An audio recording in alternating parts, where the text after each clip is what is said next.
नमस्कार दोस्तों, जय जोहार। मैं कौशल तिवारी और भीनिया संजय में आपका स्वागत है। बांग्लादेश के हालात क्या हैं? बांग्लादेश में हालात लगातार क्यों बिगड़ रहे हैं? बांग्लादेश में शांति बहाली से भारत को कितना फायदा होगा?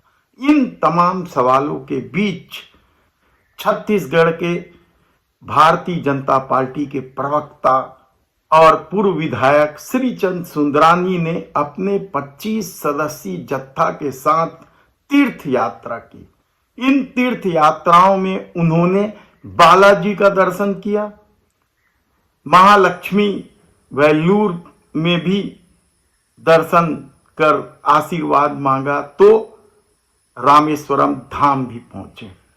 इन तीर्थ यात्राओं का क्या ध्येय है, हम उनके ही मुख से सुन लेते हैं। हम तिरुपति बालाजी से अपनी यात्रा शुरू किए और वहाँ से जाने के बाद हम महालक्ष्मी जी के दर्शन किए वेलूर में, और उसके बाद रामेश्वरम धाम गए। ज्योतिर्लिंग है बहुत बड़ा, और हिंदुस्तान का एक आखिरी कोना है, श्रीलंका से 23 किलोमीटर पहले पड़ता है। और निश्चित रूप से अच्छी अनुभूति हुई।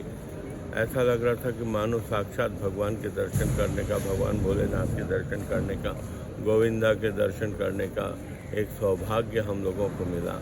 हम लोगों ने छत्तीसगढ़ की खुशहाली की बात तो की, विशेष करके जो बांग्लादेश में हमारे हिंदू समाज के लोग तकलीफ़ में हैं, उनके ऊपर कोई विपत्ति ना आए, कुशलता से वो रहें, सरकार उनको सहयोग करे।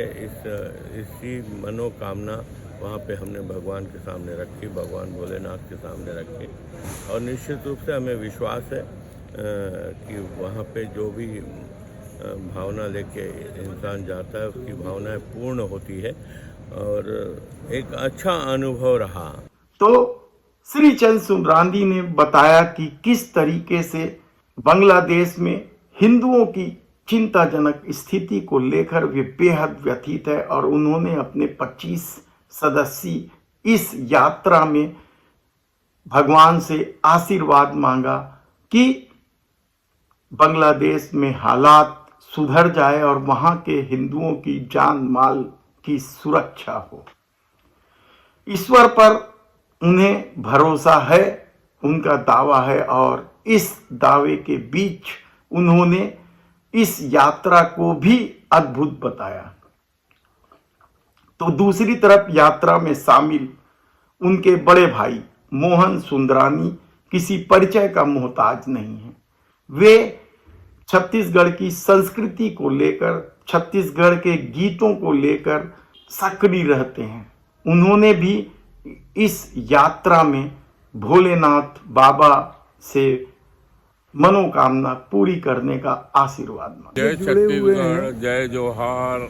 यात्रा कैसे रही? और सावन महीने में भगवान भोलेनाथ का मंदिर रामेश्वर ज्योतिर्लिंग का दर्शन हुआ, बहुत आनंद हुआ। सौभाग्यशाली मानते हैं हम अपने आप को, जो सावन के महीने में भोलेनाथ के दर्शन किए। बहुत अच्छा तीर्थ स्थान, यहाँ पे 22 कुंडों में हम लोगों ने नहाया, समुंदर में भी नहाया, क्योंकि वहाँ का जो रस्म रिवाज और जो परंपरा चलते आ रही है कि पहले समुंदर में नहाओ, फिर 22 कुंडों पे एक एक जगह जाके नहाया। बहुत आनंद आया। मैं तो चाहूँगा कलाकार हरदम खुश रहे, भोलेनाथ की कृपा से कलाकारों पे भी भोलेनाथ की आशीर्वाद रहती है। और निश्चित रूप से मैं एक वरिष्ठ होने के नाते सब कलाकारों के लिए दुआ भी मांगा हूँ कि फले फूले कलाकार हमारे छत्तीसगढ़ी नहीं, पूरे हिंदुस्तान में एक छत्तीसगढ़ की लोक कला संस्कृति बरकरार रहे। और मुझे पूर्ण विश्वास है भोलेनाथ पे सबकी मनोकामना पूरी करेंगे। इसके अलावा यात्रा में कांग्रेस के नेता अर्जुन दास वासवानी ने भी छत्तीसगढ़ में शांति और खुशहाली के लिए कामना की। इस यात्रा का ध्येय उद्देश्य मुख्यतः ये था पूरे देश में सुख शांति का माहौल बना रहे, व्यापार जगत खुश हो, छत्तीसगढ़ में खुशहाली रहे। इस यात्रा में 25 सदस्यीय लोगों में जो मुख्य रूप से शामिल थे उनमें मनोज दुबे, अर्जुन दास वासवानी, हरि भाई तलरेजा, नंद किशोर अग्रवाल, अशोक कुमार मुंजवानी, श्रीचंद कालानी, दया राजपाल, गुलाब असरानी, नारायण हिंदुजा, पवन कुमार भुलवानी, सुरेश परप्यानी जैसे समाज के दिग्गज लोग शामिल थे। ये लोग अपने अपने क्षेत्रों में समाज सेवा का भी काम करते हैं। 25 सदस्यीय इस जत्थे ने 5 दिन में अपनी यह यात्रा पूरी कर वापस लौटे हैं। धन्यवाद।